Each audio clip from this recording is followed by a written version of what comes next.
Founder show में आज एक बहुत स्पेशल गेस्ट को लेके आए हैं ईवी इंडस्ट्री के। बहुत दिन से मैं सोच रहा था किसी ईवी गेस्ट को लेके आए, तो Cedric is gonna join us today.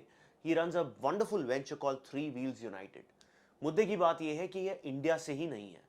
He is born and brought up out of Africa, Cameroon, और उन्होंने इंडिया में बिजनेस कैसे बनाया, किस तरह से उन्होंने अपनी फाउंडिंग टीम बनाई, किस तरह से उन्होंने अपने mission of solving for electric vehicles वो बनाया, और 7-8 साल का जो पुराना बिजनेस है आज किस स्टेज पे है, क्या उनके इनसाइट्स हैं, क्या उन्होंने ब्यूटीफुल चीज़ें बताई कि एक एंटरप्रेन्योर को करनी चाहिए। ये सब चीज़ें आपको इस पॉडकास्ट में सुनने को मिलेंगी। ज़रूर सुनना और फीडबैक शेयर करना।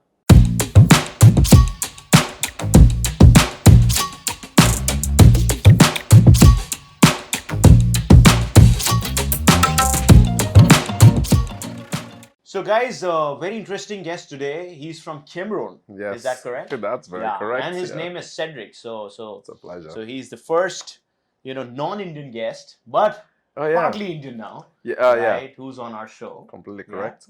And his name is Cedrick. He's again building a very interesting EV venture, which is what we'll learn from him.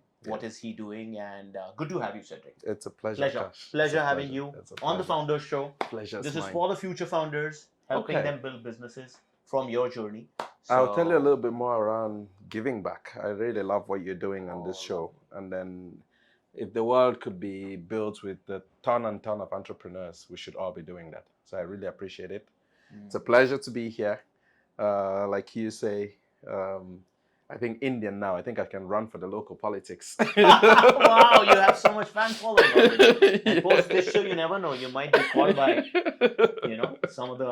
Yeah, that's how long I've been in India. But yeah, no, it's been a good ride. It's a pleasure to be here. It's a pleasure to have you once again. Cedrick, what's your business? We don't understand your business. The audience, Three Wheels United, which is TWU. Yes. I go back, ages back in Hyderabad when we were fighting the same competition, I remember, right?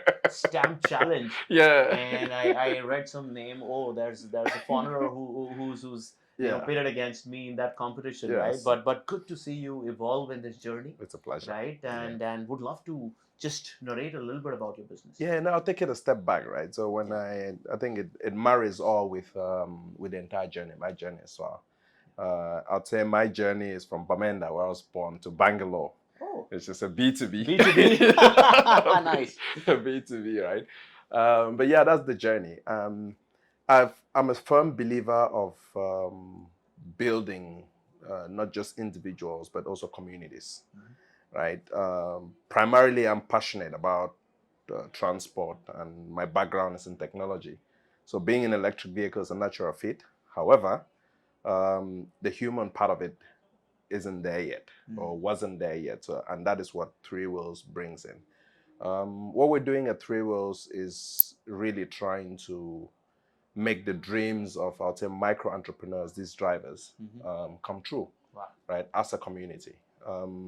I believe that ownership of assets drives sustainable change, or moves people completely from poverty to not being poor. Yeah. And that's the mission of Three Wheels. Wow. So while it's in electric, primarily what we're trying to do is we're trying to get as many drivers to own their assets as possible. Oh, wow. Right? Directly or indirectly. The net effect in that is, one, you increase your revenues when you're doing electric. Two, you're joining the full narrative of taking the world to a greener place.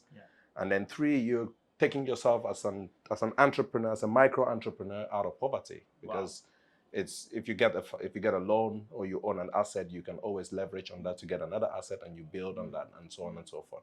So that's really what the business we're in, right? To come to how we do it, we give out loans to people, to individuals. We do leases, right? And the intention is we do it directly to clients when it's a B2B, a B2C model.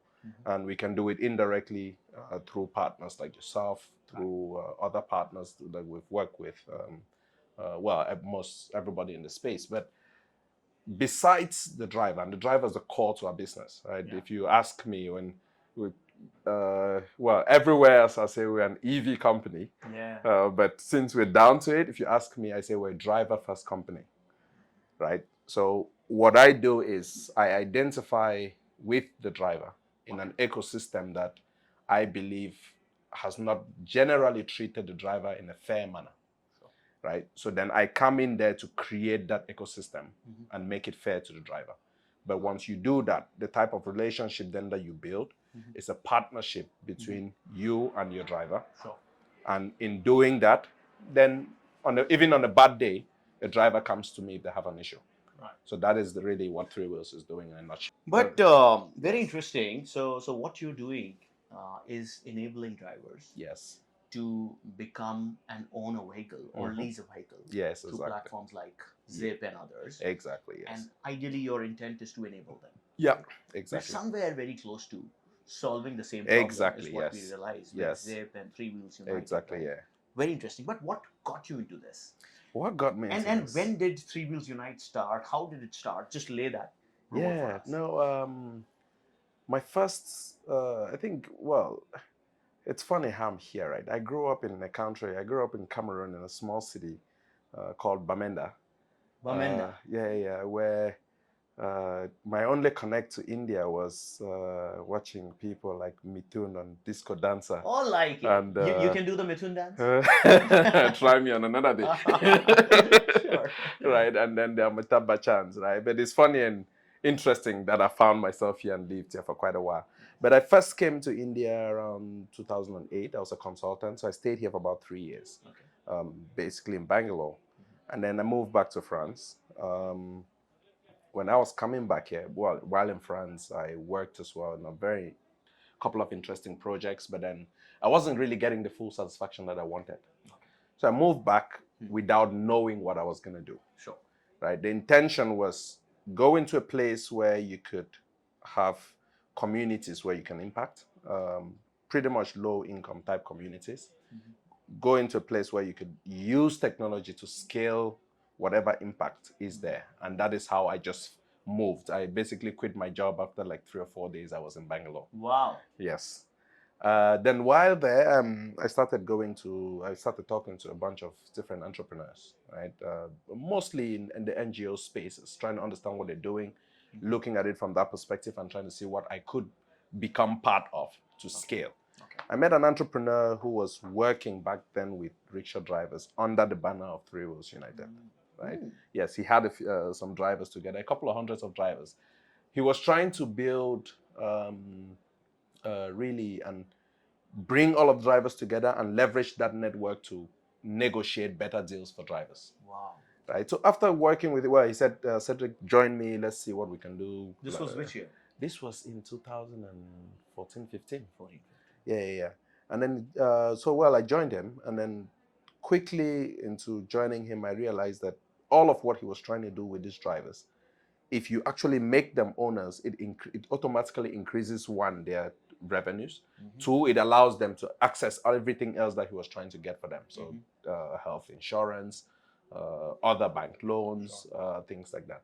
So I thought, okay, there is a very clear case here. And then if you look at the driver demography in India, it's not that different from Africa, where I grew up. Yeah. Where I grew up, my parents had some taxis. They'll give it out. Somebody drives, brings them back some revenue every day, and then after 2 or 3 years, you own the asset. Nice. Right? So the thought process that came to mind at that point was, why can we not just scale this up? Right? Let's move it from 5 drivers to 50,000 to 100,000. Wow. Right? So that is what I was trying to solve at that point. Wow. Fortunately or unfortunately, at that point as well, the entrepreneur, he said, hey man, my family is into other things. I want to go do that. Oh. So I was like, well, we can't leave these drivers hanging. Right? So I stepped in, I made a pitch to the guys he was involved with at that time. I said, I would take the concept, I would recreate another complete company. I would give it the name Three Wheels because we had already built some drivers around it, and I'll run with it, right? I'll create it, I'll make a tech platform out of it, and we're going to focus on doing electric vehicles. By this time, electric vehicles was really, the idea was completely nascent, right? You had the e-rickshaws running in Delhi and other places around here. Then it was at that point I was thinking, well, there was a lot of conversation around EVs and all of those sort of things. Then I met once with the CEO of Mahindra at the time, right? And I said, hey, look, if somebody's going to create an electric vehicle, auto rickshaw, it should be you guys, right? Wow. Whom did you meet there? Mahesh Babu at the time. Oh, nice. Yeah. He's now CEO of Correct. Switch. Yeah. Switch. Yeah. Yeah. So it should be you guys. So the conversation just started there, and then Mahesh was just smiling, and he was like, "Cedrick, I like your thought, but yeah, we're thinking about some stuff." Well, a few months later, they launched the vehicle, and then they said, "Now you've asked us to make this vehicle. You have to help sell it." Nice. So I was like, "Yep, it works for us, right?" Because then it wasn't just that. We had built already a community of drivers who would repay loans, and the whole intention is, and that's really the trick of what we're doing, is collect small amounts of money at a higher frequency, right? Okay. It prevents default. What is the frequency? Daily. Daily. Yes, Nice. but to do that, then you have to build a whole bunch of tool sets, right? Sure. Tech tool sets for drivers to be able to pay, for you to make sure that you're following up with them regularly, etc. And we had demonstrated that it's working. EV then was just one aspect of it, was going even more green, because we're doing it at that time for drivers who are moving from two-stroke to CNG and LPG vehicles. So going green, right, going EV aligned together. Then secondly, the fact that EV, the vehicle itself is a computer on wheels, gave us a lot more data to play with, right? And so it married well with what we wanted to do, and then we kickstarted it from there. So that's how I came here. Wow. Been running this, growing it. It's now in Delhi NCR, in Karnataka, in like 5 or 6 different cities. Wow. In Hyderabad, in Kerala, in 4 or 5 cities, and yeah, doing quite well. How many vehicles on the road then? How many vehicles on the road? We have a total of, it's close to 2,000 as of today. Very nice. But over the entire journey, we have enabled more than 5,000. So some people we've already seen about 2-3 cycles of people going out. So yeah. Wow, that's an incredible move, right? And these are mostly 3-wheelers? These are 90% of the portfolio is 3-wheelers, of which almost, I think, 70% of it is 3-wheelers passenger. Yeah. 30% is cargo. Yeah, you know, we've been here before COVID happened, and all of the boom on the delivery side. Oh, very interesting. So you do electric 3-wheelers passenger. A large part of it is, the largest part of it is 3-wheelers passenger. A subset of it is the cargo segment. Cargo. Yeah, exactly. Wow, very interesting. And the largest city for you is Bangalore? The largest city for us, you'll be very surprised. Now I'm about to shock you. Is it? It's Gulbarga. Gulbarga? It's a tier 2 city. It's a tier 2 city in Karnataka, yes. And these are not e-rickshaws. These are... No, these are all e-auto rickshaws. Yeah, Auto rickshaws. Gulbarga was one of those amazing cities where we grew from... So normally it would take us about 2-3 months to get to maybe a size of 100 vehicles plus in this. In Gulbarga, we went to like almost 250-300 in like 1 or 2 months. Like they rapidly picked it up. It completely replaced the existing vehicles that were there. No, it's a true city that we're trying to replicate everywhere. Amazing. And I think the success of it was, they're different, and it plays into how we see this whole space, right? We almost assume that every market is the same, and then we go in there with the same sort of assumptions. But whereas it's not always true. It's not true, right? Difficulties in charging, or difficulties in getting LPG or CNG, or maybe even, in the case of 3-wheeler passenger, getting a license, right? All of those things play, like the micro things in a particular market play different roles on how a market could be successful or not, right? And then for us, what we've adopted is we go into a market. If it's working, we run. Right. If it's not, we pause a little bit and watch and see, because we're here for the long term. Sure, that's great. But tell me one thing, just an intricate question about your business, since we are talking about it. I'm sure there would be some drivers who would have tried to run away in that auto on electric. While I know the charge is limited, but when they want to run, they know how to run. They know how to run. What do you do then? No, you know... do you get those guys from your Cameroon area? No, make them run behind? That's exactly what we're trying to change, right? Okay. So lovely. The intention had always been build enough other services around the driver so that he sees you as a partner, right? Rather than just a financier. True. Because if you're just a financier, every time he sees you, scared. It's like if you owe somebody money, you don't want to really see them, right? Yeah, that's true. That's right. true. But if that guy is going to give you health insurance, right? I'll put you on a platform, right? Yeah, the guy, your revenue is also tied to that platform, right?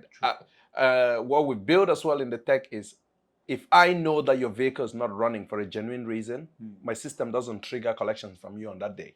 Oh, wow. Right? So we're building a system where there's also a trust element of it, right? So if you're a diligent driver and paying, and on a particular day you're sick, I don't come to you on that day. That day I approach you and say, hey man, get well. Wow. Right?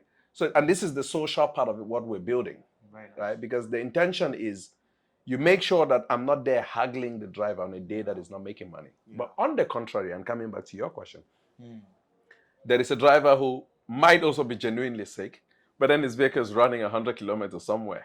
He's definitely giving it to his cousin or somebody. I'm like, hey man, look, come on. Like, somebody's driving this stuff, you have to pay me.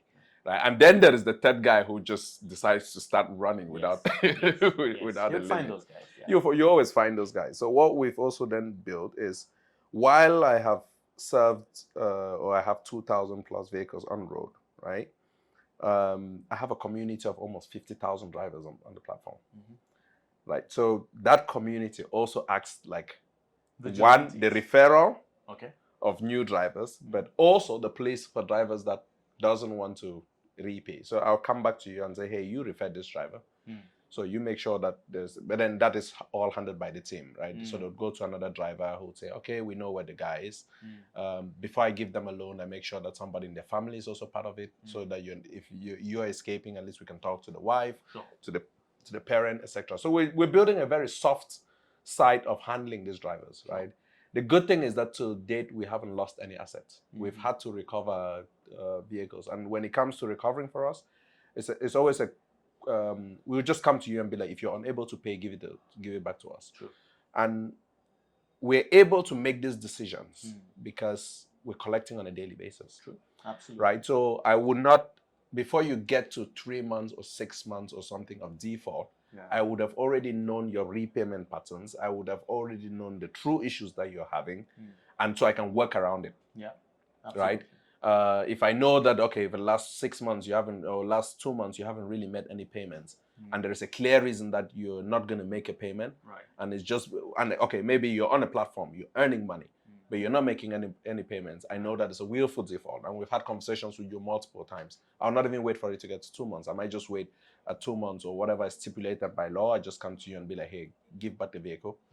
You are not the type of client that we want to deal with, right? And then you give it up to another person and another person, etc., etc. So that's perfect. Perfect. So that mechanism and that. So that mechanism works. Of course, as we're scaling, right, it's becoming a challenge. But like every entrepreneur, you work with your challenges that you get. Absolutely. Right. That's the journey. Exactly. Wonderful. But why in India? I mean, since the market where you are, you know the soul there, which is Africa. And it's a similar market. The problems are similar. Electrification could happen there also. But why India? That's a very good question. So I call myself the unexpected entrepreneur. Right? I like that title of your biography, huh? The unexpected entrepreneur. Well, it means if you're a problem solver, you can solve a problem anywhere.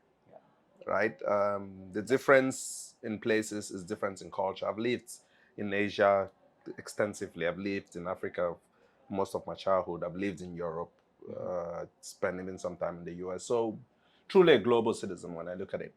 And then when it comes to specific places, you always, as an entrepreneur, and since this program is for founders, right, I think you have to look at places that play to your strength. Right? When I quit my job in France and was going to become an entrepreneur, I thought of Africa and Asia, right? And then I started narrowing it down. At the time, the large part of technology that was used, which is our mobile phones, was used for communication in Africa. That situation has completely changed today, right? So if we're talking today, it's a completely different play, right? At that point, Ola and Uber and Mindtra and all of these things were really, really going big in India. So you didn't need to convince somebody to use technology in the way that you wanted them to use it. Right? What you needed to bring is an additional solution or with an already existing community that uses technology. So that's one. Secondly, I'd lived in India in Bangalore particularly for 3 years. Right? So while I'll have a bigger, maybe even stronger network in Africa, the immediate network that I had was based in Bangalore, and the networks that I had created around it, right? And then if you look at the markets, and you rightly flag it out, they are very, very similar. Yeah. They have similar issues. So I would relate more to India. Well, if you look at Africa, for example, a lot of solutions in Africa currently are solutions that are borrowed from Europe, which don't fit. True. Right? And eventually, if I wanted to create an impact in that environment, I needed to go to a place where the solutions mirror each other. Right? If I pick up solutions, and it's probably one of the things that I'm trying to push as well right now. There are not a lot of solutions from India that are being outsourced or being implemented in Africa, whereas the markets are more or less similar. Yeah, they are. Right? So if you ask me why here, is I could easily fit here as home. Right. The markets could easily work together. And then the future to me was come here, learn what is happening, mirror it there. Lovely. So, yeah. Very nice. Yeah. Good to have you building this business in India, because India needs entrepreneurs Thank you. like you. So what triggered you to build a company, become an entrepreneur? Or you've always been entrepreneur, right? What's those childhood days or your motivational factor which got you to run this crazy shit every day? It's not easy. I know. No, I was a born rebel. Born rebel. I was a born rebel. I think if you ask my parents, they're very happy of whom I have become. That's good to know. That's good to know. Right? Because I was the kid who was overly curious sometimes, even to their own bad. Like I don't take no for an answer. Just because something is in a certain way, you would need to still sell it to me. You need to convince me why it's happening that way. Okay. Right? So I'm overly curious about why things are constructed in a certain way. I'm overly curious about alternative solutions. I'm overly curious about progress, right? Just doing a good thing and staying there doesn't fit my narrative, right? Okay. So if you ask why me, like I started creating stuff since I was probably in my teenage years. Really? When I was in university. This is very interesting. What did you do? Yeah, share that. Yeah, no, I used to I'll take mobile phones. So this is a sort of a small business which started and then triggered me that I could become an entrepreneur. I'll go to my university friends who wanted to go to parties, and I'll ask them to I'll be like, if you have a need for money, you put your mobile phone down as a collateral, right? And then I'll give you a small amount of money, but you have to give it back to me before midday tomorrow. So by midday tomorrow, of course they've not given it back to me, and then I'll go to another party. I'll be like, hey, look, I have this mobile phone. If you give me a little bit more, I'll give it to you. But the guy who gave it to me is coming back to get it. Well, at least that's what he said. So if he does come back, you would have to give it back to them. Yeah. But you can charge them a little bit extra. Yeah. Right? So at the end of the day, in 48 to a few days, I would have made some commission from this guy, from the second person, and then the guy who came back to get his phone. And I did that over and over while I was going through university. So I was like, oh yeah. One collateral and you made a lot of money out of it. Not a bad business. And that collateral is also not yours. The collateral was also not mine, right? So at the end of the day, right early on, I had this sort of mindset. Sure. I got quickly bored with the status quo. So you start pushing your mind to do more impressive stuff. And that's how I ended up here.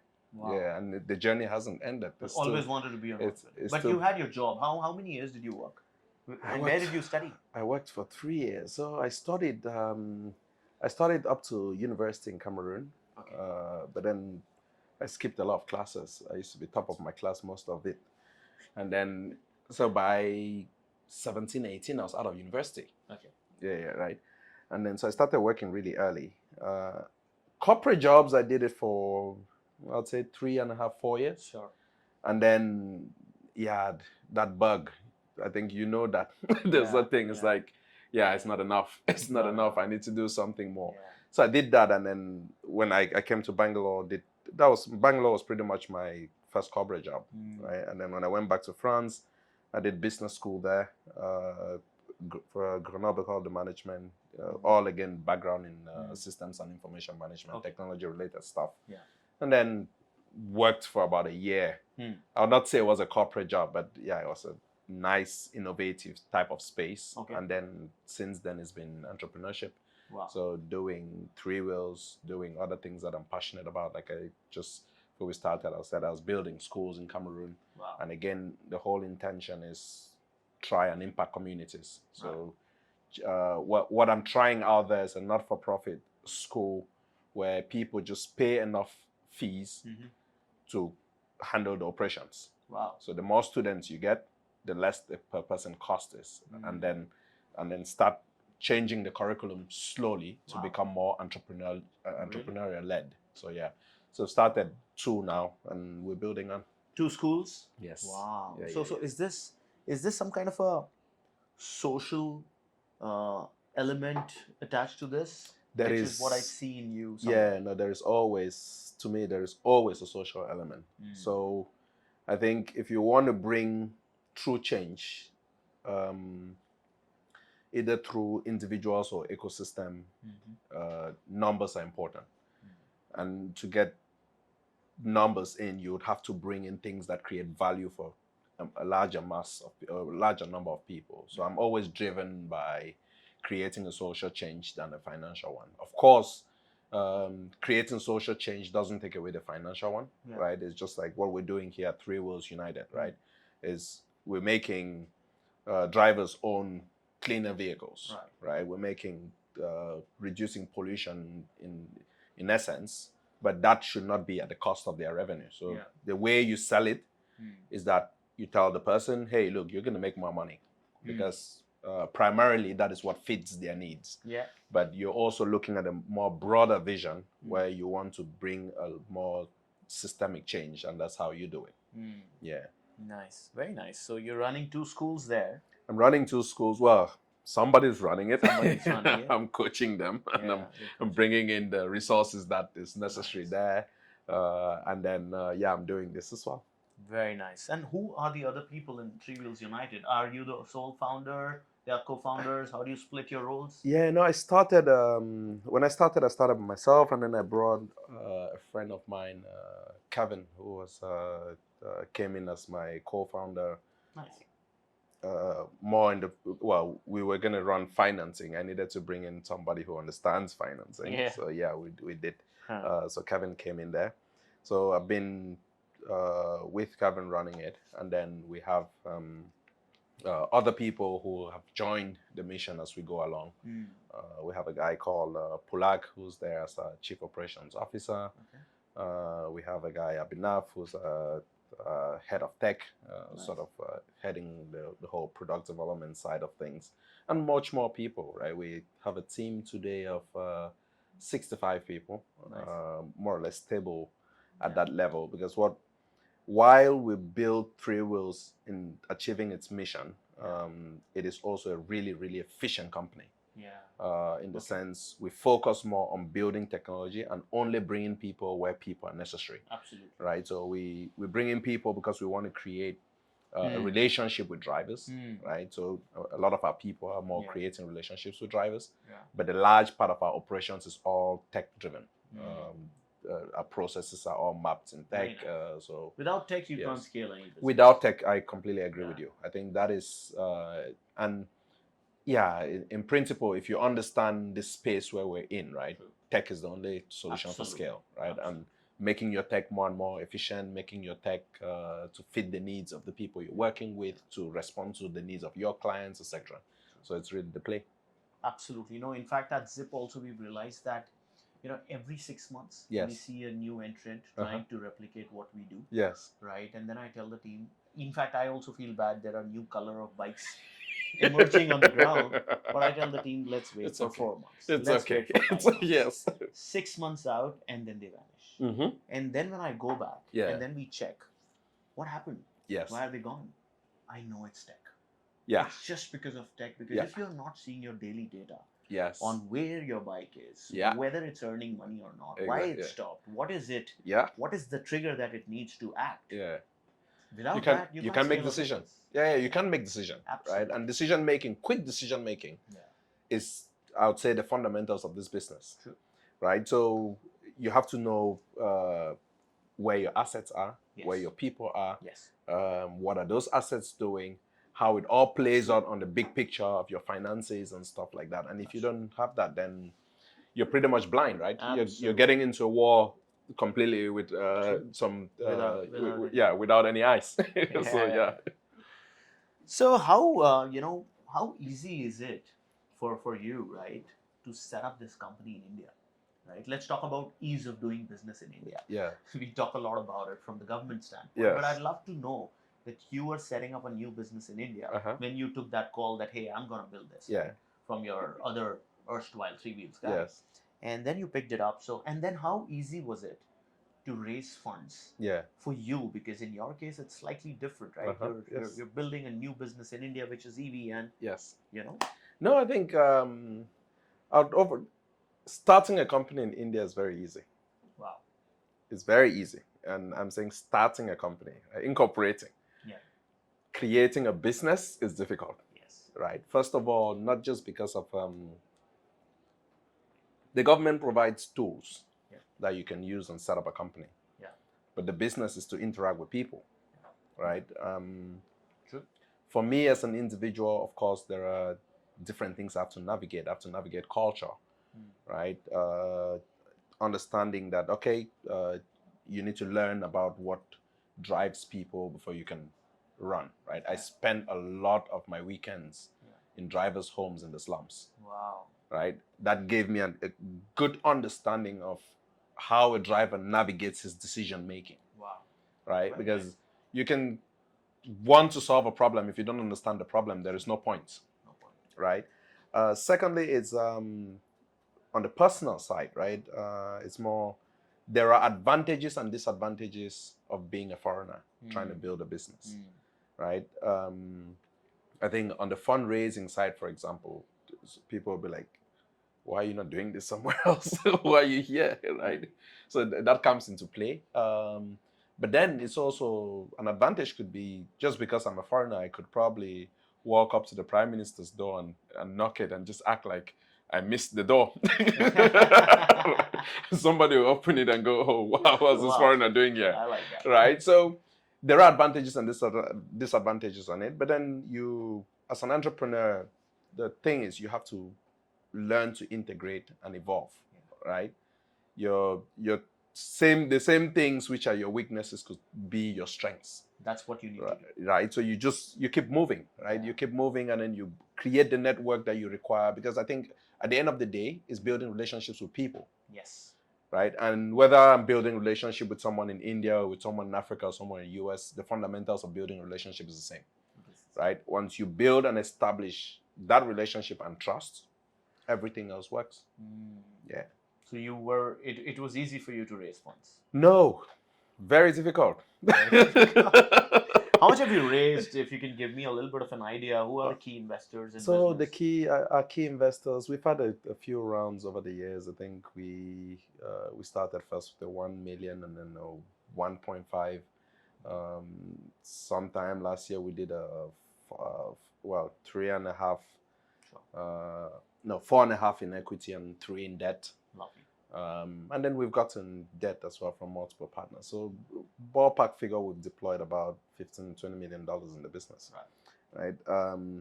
But I think, and then trying to merge it with capital, different types of debt that makes sense for us. Lovely. Okay. Right. And in doing that, we've achieved two things. One, we've gotten our cost of capital really, really good. Okay. Right.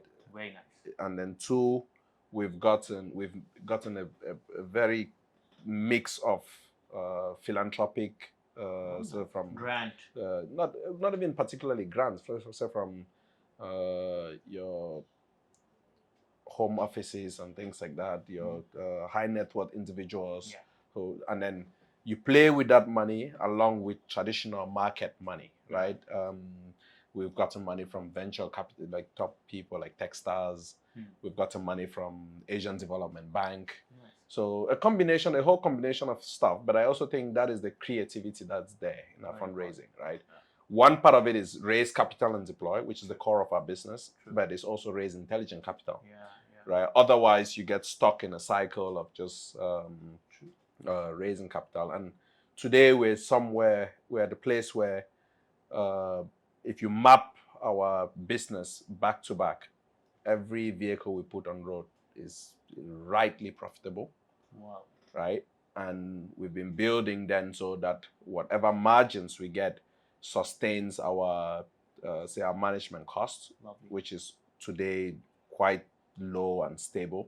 So we're pushing, I think in a couple of months, we should hit profitability. And it just grows from there because every back end deal we make sure that on the front end, the unit economics is very strong and makes sense. Lovely. So hitting profitability as a goal is something that you're already looking at. Yes. Yeah. So we're already looking at that. And then from that point, right, that I keep telling my team that we want to build a business that's going to be here for 100 years. Oh, wow. Right. I like that. So we're not taking shortcuts. Yeah. Right. We're going to painfully go into the details and then make sure that it works. And that is what we've worked. That's how we've worked it out with our partners, with our lenders, with even our drivers and our product offering and stuff like that. So that it makes sense as you're just scaling it up. So if you lock, say for 3 wheels, right, every unit of 50 vehicles makes profit and pays for everything over and above that vehicle. Nice. So to me, it's about building units of 50 and 50 and 50 and 50. And that's it. Very nice. Yeah. So just a very technical question at this point, and I hope our audience learns a little bit from that. Yeah. In terms of how do you keep your debt to equity ratio? Yeah. Well, for us, we don't have a choice. We go by what the government stipulates. Which is? Well, government stipulates at least 1 to 6.5 or something like that. Right. So you lever it up to 6x. But market forces you to do it around 1 to 3 or 1 to 4 and things like that, right? But then I think it depends on how efficient and how good your business is, right? Because at the end of the day, you have another institution in front of you that is going to make a decision whether they're going to give you money or not. True. Right? And if they look at your business and see that it doesn't make enough sense, then they'll be like, I want to have only a leverage of 2 or 3. That's true. But if you see that the business is there and makes sense and the unit economics are what you say they are, right? And you have history to show that that is what is happening, then why would somebody not be comfortable to push it to 4 and 5? So roughly around 4, 5 is something that we're comfortably getting there. And for us, what we've been trying to do is scale the business in a way that we can attract cheaper capital, right? Because I think that's the challenge for a lot of early stage, right? Yes. It's not the inavailability of capital, it's the availability of very costly capital. Yes. Right? Because you can put out everything today and get some loan, right? But then there is no point getting a loan at 25% if you're going to pass it at 25%. Right? But you then have to work back your business, because my business is not in the, like I say all the time, my business is not in deploying capital. I have people who are lined up, I can deploy capital. My business is to make sure that I can recover. Yes. Right? And recover in a way that the client wants to still stay with me. Absolutely. Right? That is really it. Right? So whatever I'm building, that is how I look at it. Right? So if you're doing that, and the guys who are in front of you evaluating you to give you debt in any type of form, it could be venture debt or just vanilla debt and any of those, then they'll see exactly what you're trying to do. It shows in the numbers, and if that works, then they would make a proposal that works. Wow. No, so great. So just for the audience, debt to equity ratio means that how much debt you're able to lever up on your equity, which means if you've raised 1 million of equity, what Cedrick is saying that he can take it up to 5x of debt, which means on 1 million of equity, he's able to raise 5 million of debt, right? Which is multiplying your capital, diluting lesser and expanding your business just on the back of. So if you look at it, like, I think all of the business, most of us in this EV space, that's the business we're doing. That's true. Right? At the end of the day, it's not the biggest fleet, even, right? Yeah. It's the biggest fleet with the most efficient use That's of capital. the most important thing. Right? Because otherwise, then you end up giving 90% of your company, and then, well, at some point, people would not even take that risk anymore. Right? It's the more you need to be growing in an efficient manner, so that unit economics is the key. Yes, unit economics is the key. Unit economics is the key. Absolutely. Yeah. When did you feel that you have achieved your unit economics or product market fit? What time of your business stage was it? So it's very, I think from the type of business that we do, right? We came into a market where everybody is overpricing money or capital or any form of lending towards a rickshaw driver, right? So if, say, even a bike driver is getting a loan at 12%, the same lender might be lending to a rickshaw driver at 25, because it's considered more high risk. So it was easy for us to position ourselves somewhere in the middle. Okay. Right? Okay. The challenge was to make the portfolio perform well enough to make the market believe what the story is. Okay. Right? So right on the onset, we said, yeah, we're going to stay, well, we cannot compete with nationalized banks. But if you're able to get a loan as a driver in the nationalized banks, it's part of my mission to get you that loan from a nationalized bank, because there's no point coming to me. I'm not your lender. Right? But we're serving a market where 90% of the people can't get a loan from the nationalized banks, even with the large schemes that the government has rolled out. Right? So when you're looking at it, the pricing was not an issue. It was how long can I play and show that this model is working? Yeah. Right? So I needed to at least show a couple of transactions that I've gone through. Right? Like I say that, okay, we have close to 2,000 vehicles on road. We've enabled about 5,000. We started the business getting capital from other banks, from Canara Corporation Bank used to lend to our clients. Nice. Right? And then over a period of time, we could demonstrate that, yeah, we could repay back this money. Right, and recover in the manner that we say, and then there would be limited defaults. Our defaults during the entire period of all of this has stayed below 3%. Nice. In the market, that sees easily 10, 15, 20% of defaults. True. So I think once the product market fit was already there, because it's a very clear problem. Yeah. It's a problem that affects 90% of, say, rickshaw drivers. Yeah. Right? The challenge was to demonstrate that you could actually make it work. Yeah. And that is what we have demonstrated. Yeah.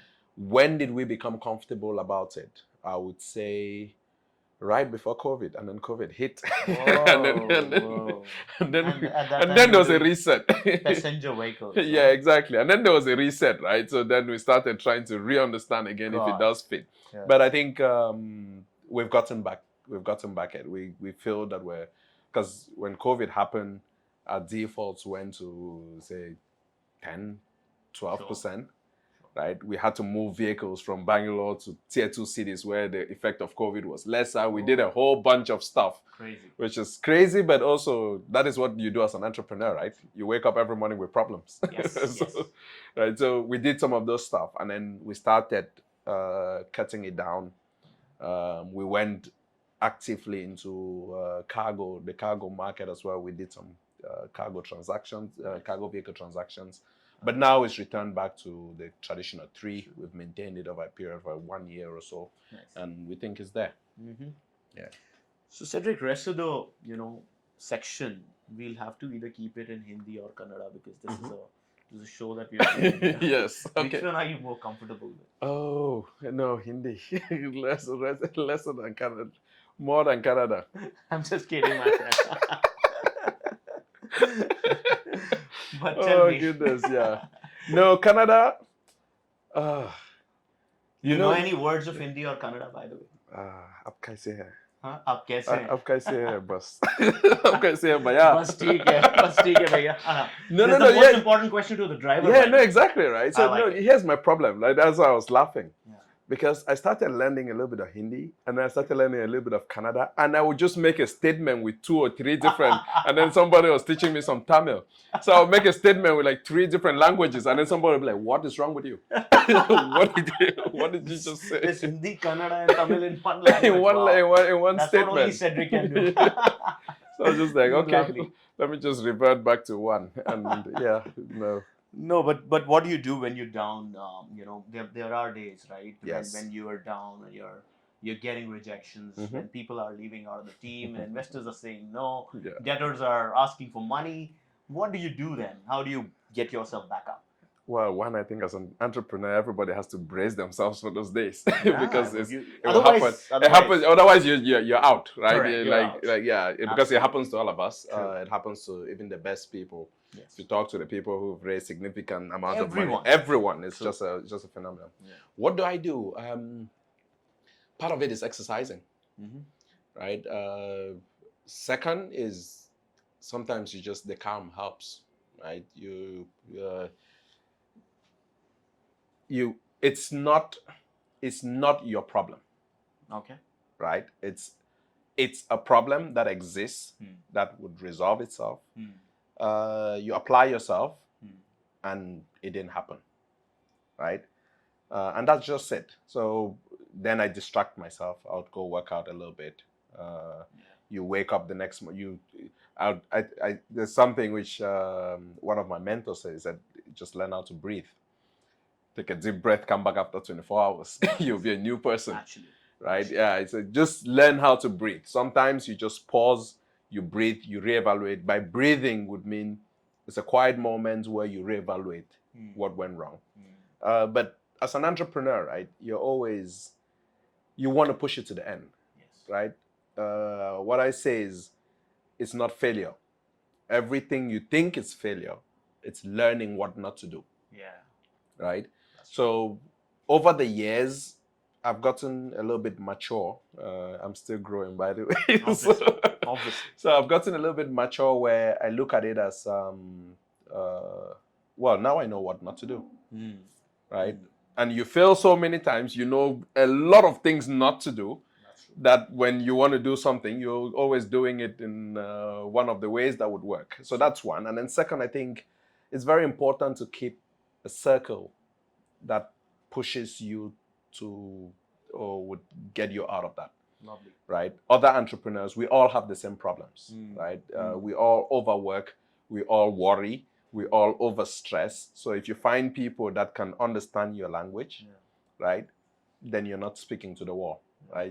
Somebody be like, hey man, let's go. Let's go. Yeah. So workout. Yes. And sleeping over it, I think, is very sleeping very over it. important. Workout, sleeping over it, and keeping a circle of people that understand you. Lovely. Lovely.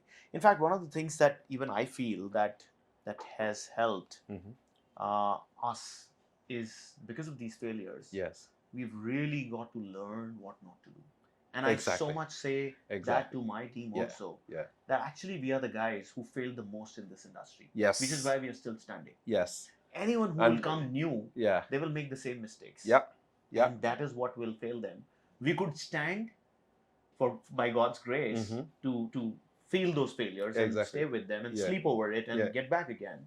I think that makes us different than others. No, I completely agree with you, right? And I tell my team that learn to fail. Yeah. Right? Because otherwise you're scared of taking steps. True. Right? And if you don't take the steps, you don't know anyway. Yeah. At least you made a decision, right? Make a decision and then move. True. You're either going to make a decision and you fail and you stay at that point and you know not to do it the next time, or you move ahead. Absolutely. It's just 2 options. So that's it. Yeah. Bang on. No, lovely insight there. What about your secret recipe? What is your charm value when you pitch to the debtors or the investors? Is it the Cedric card that you play or some other card? Just maybe help transparency. Okay. Transparency. And I know that as an entrepreneur, that's a very difficult word. The word is all about storytelling and non-transparency. Exactly. You're giving a very different answer. Yeah, no. And and I'll say why. When I look at 3 wheels, it's only one of the things that I might do in my life. But sitting here with you and building a relationship with you that would last forever. Right? You could be doing Zypp here and I'm somewhere in Africa and I say, hey, Akash, let's do something about electrifying some country in Africa. Sure. Right? If I wasn't genuine with you in this transaction, because this I assume as a transaction, right? Yes. Our collaboration in India today is a transaction. True. But the relationship is not. So to me, when I talk to investors, I'm like, you are going to get the truth. Right? I don't want somebody who's there who wants me to garnish everything and present to them. Yeah. I want somebody who's going to probably understand the business more, get into the trenches with me if necessary. Yes. Right? And you only do that if I tell you what is happening. True. Right? I'm not going to feed you, okay, no, everything is going good. And then someday you're like, boom, we're out of business. Right? It doesn't happen. It would have been that there would have been things that are going bad that I did not disclose, and then eventually it happened. Sure. Right? So when I look at it from my perspective, I'm trying to build relationship long term that would serve me in different things that I do. Right? So transparency.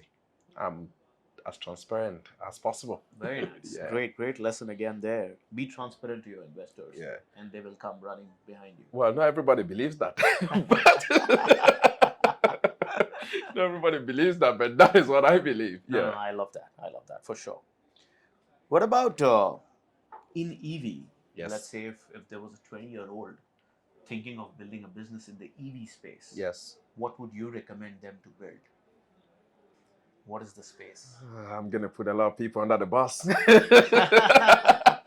No, the journey is going to be the same. They'll fail. Yes, they'll fail. Yeah, no, exactly. At least some guidance. There. Well, the EV business, I think, well, you and me are probably the people that have been around for a minute, right? And some few people. And then once you've been around for a while, you understand the business beyond the business. So you start understanding trends, you start understanding the people, the players, etc. Right? The things I'd say is this is a rapidly evolving business, right? From products, from the technology, from the business models, right? So one, don't be stuck, right? If you feel that there is a value that you can create, get in and start creating it. If that value proposition changes, adapt, learn and adapt, or you die, right? Secondly, tech, right? Like we were just saying, if you don't know what is happening on the front end, you're getting into a battle blinded. Yeah. Right. So make sure that a lot of people talk about technology. A lot of people in this space don't use technology. That's right. Right. A lot of people talk about data. A lot of people don't use data. Correct. Right. It's more you create it's on your pitch deck. Yeah, it is on your pitch deck. As a story. Right. As a story. Right. So I think the true use of technology and data, because that is where the world is going, and that's where EV also makes sense. There's going to be constant evolution in the business, both business models, technology, and the product. So learn to adapt and move on. Okay. Yeah.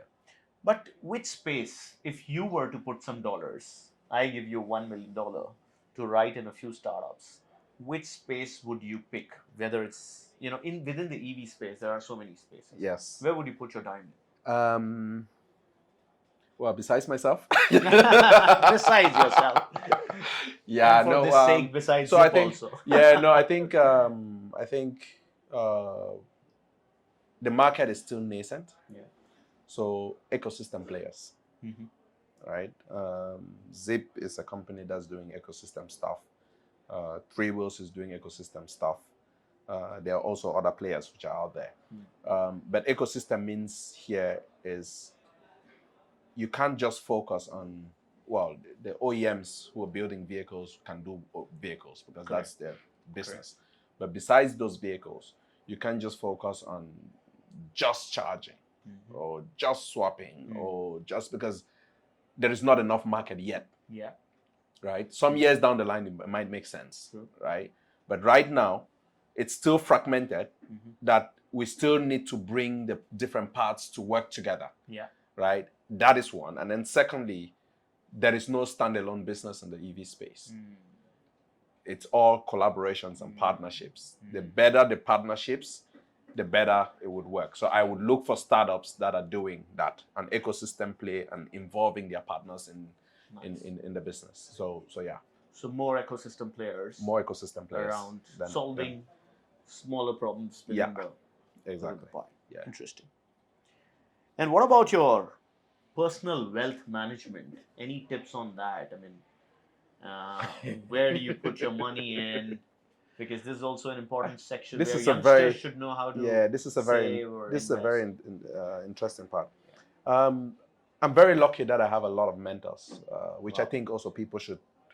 Very important on It's mentors. very, very important to have a lot of mentors, and not just on the business side. Like mentors that fit personal side as well, right? One of my mentors said, "Hey, look, as you grow, you would also grow in wealth. Or what you need to do is create a bouquet of risks, right?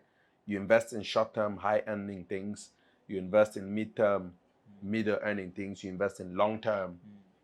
Small earning things, right? So depending on how much money people have, you can go from your personal savings to FDs to, if you want to do quick, high risk things, you invest in a few startups. I have done that. I do a few startups every year. Yeah, I do. Yeah. On my personal capacity, I do a few startups every year because there are a lot of people in lots of parts of the world that just need $10,000 to create some solution, or at least to inspire them to start getting there. So I do that, and it's also part of my giving back, right? I'd invest in midterm things, a bit of property here and there, invest in other more stable startups if I'm passionate about it, right? Then of course long-term things, which are the traditional products that banks would offer you and stuff like that. And then for the people who are more explorative, you can go crypto, you can go all of those Would things. you recommend that? No. Well, would I recommend it?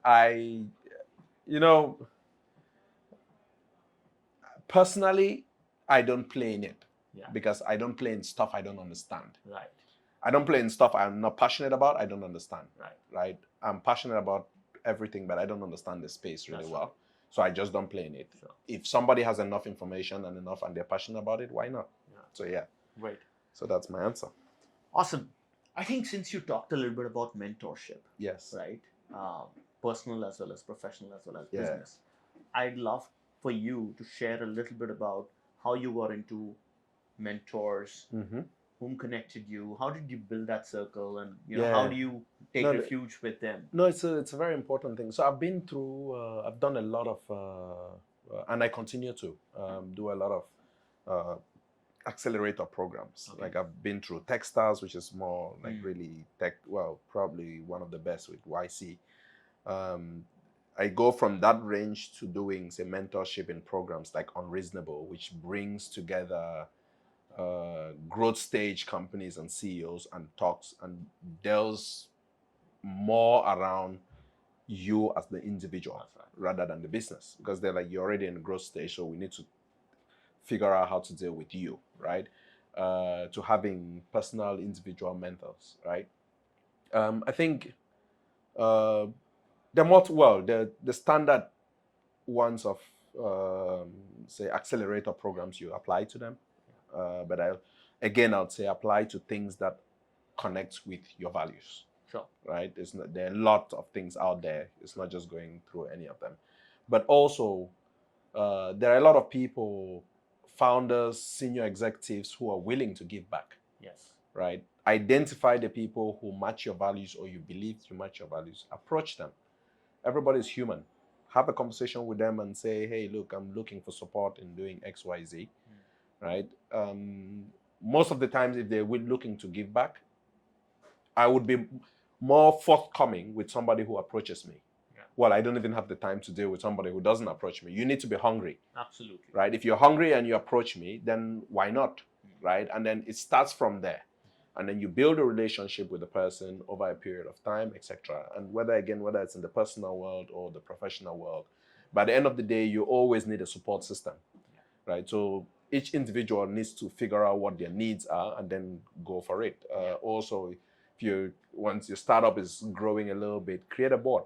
There are a lot of people that avoid boards, right? Because they're like, yeah, somebody's going to sit and tell me what to do. But also on the contrary, you need a third party, because sometimes you're so much into your business or into some idea that you lose sight of what is really happening. That's right. Right? You need a third party to be like, hey, man, take a look at this thing. Or somebody else to motivate you, or somebody. So True. I think those are the roles mentors can play. Wow. And they're very important. And you have a bunch of them now, yeah? I In have fact, quite we a are both part of Unreasonable. Yeah, no, exactly. Amazon. Yes. Yeah. Oh, no, they have an amazing. I was in their program in the US with the US Department of State. Wow. They brought 13 startups at Nice. growth stage. Nice. Man, that is probably one of the most, I would say, in terms of, and the whole notion was entrepreneurs to other entrepreneurs. There was no mentor. Yeah. Oh, yeah. There was no external mentor. Correct. Right? It was entrepreneurs helping other entrepreneurs. Helping each other. Right? That's true. And it was such an amazing experience. Yeah. Just seeing people who want to give back, like, hey, okay, we'll do this together. Let's do this partnership. True. A lot came out of it, and Wow. that was a very, very rich experience. Absolutely. I was in Singapore earlier this year. Yeah, not long ago, right? Yeah. Not long ago. Yeah, how was that? Oh, lovely. Yeah. Very good again, very entrepreneurial, vulnerable. Yes. Sharing your, problems with Yes. others and taking the help from the Yep, the I agree. founders. Yeah, It was nice. Great. And your 2 cents on entrepreneurship for people who are wanting to become future entrepreneurs. Yeah. How would you talk about, entrepreneurship as an experience? Why should they get into it or not? One, if you're bored by anything you're doing, entrepreneurship would never bore you.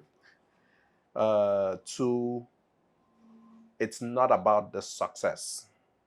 I put it that way. I think it's more about learning how resilient you can be as a person, and then getting other people to believe and follow and give blood and sweat towards an idea. Right? And then the third part of it is you learn and you adapt. Learn and adapt. Right? It's a journey, and then being burnt out is a real thing. Yeah. So figure out ways not to, right? Do other things to distract your mind, engage in other extracurricular activities, build a community around you, etc., etc. Because the whole idea is to be able to keep doing it rather than doing it for a short stint and crashing out. Lovely insights Yes. on that. On that note, I think we'll get into our final section, Okay. which is the rapid fire with you, Cedric. So the hot seat and the hot lights are on you now. Let's The switch hot on the seat. rapid fire lights, right? Yes. So straight away, Uh-huh. few questions. Yes. Right. Who's your favorite Bollywood star? Because you like Bollywood. Shah Rukh Khan. Oh, wow. Yeah, that's easy. Which is Shah Rukh Khan? Shah Rukh Khan. Lovely, Yeah. lovely.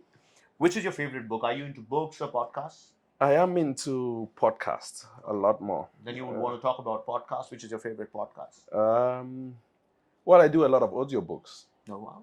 I am recently on The Art of War. Which one? The Art of War. Wow. Yeah. Sun Tzu, The Art of War. Yes. Yeah. I think it's very interesting.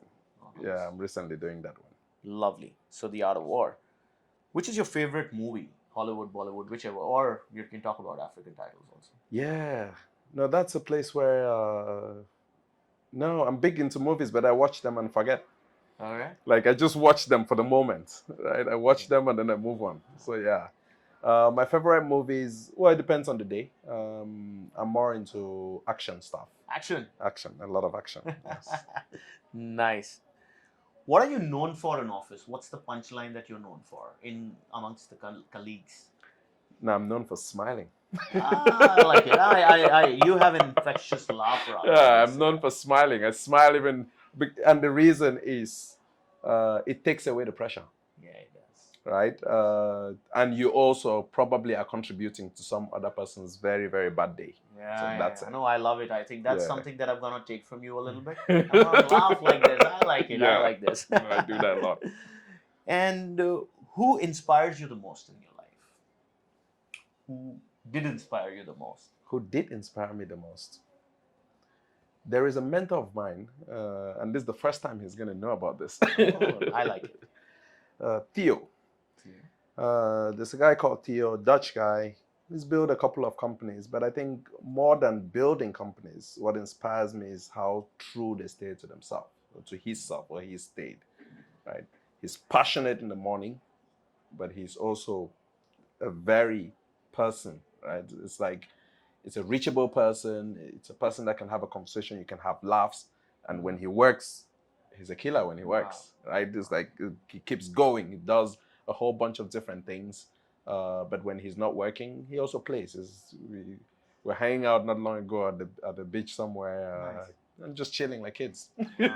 So he's the biggest inspiration for you. I would say, wow, yeah, that's yeah, great. That's yeah. great. Because I talk about, I like inspiration from people you know and connect with. Yeah, that's right. There are a lot of people. There are a long list of people that inspire me, which are from a distance. Yeah. But I also believe that the personal connect is very important, That's the biggest thing. because whatever somebody is doing from a distance is what I know on paper, right? That's a So real life experience. a real life experience is very important to me. So while I have a lot of people I look up to and want to do the sort of things they're doing, I am really, really conscious about the people that are around me, what they're doing, the type of persons they are, and those sort of things. And Theo's full name is?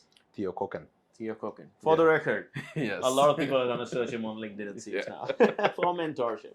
But on that note, thank you so much, Cedric, for Akash, sharing those it's beautiful insights. It's a pleasure. It's Yeah. a pleasure. I like what you're doing here. I like what Zypp represents. I like the partnership that we're doing together, and I'm happy to be on this podcast. Yeah, look forward to be a partner with Three Wheels United also with Yes, Zypp. yes. Let's build the EV Let's change the game. ecosystem together. Let's change the game. Let's change Awesome. the game. Cedric के साथ जो बातें करी हमने about business, about startup, about three wheels United, कैसी लगी आपको ये बातें? क्या और ऐड करना चाहिए हमें अपने पॉडकास्ट में? क्या अच्छा चल रहा है, क्या नहीं अच्छा चल रहा है? ये सारी फीडबैक ज़रा कमेंट में शेयर करो. हम लोग और इम्प्रूव करेंगे द फाउंडर्स शो को, बिकॉज ये शो सिर्फ आपके लिए बना रहे हैं.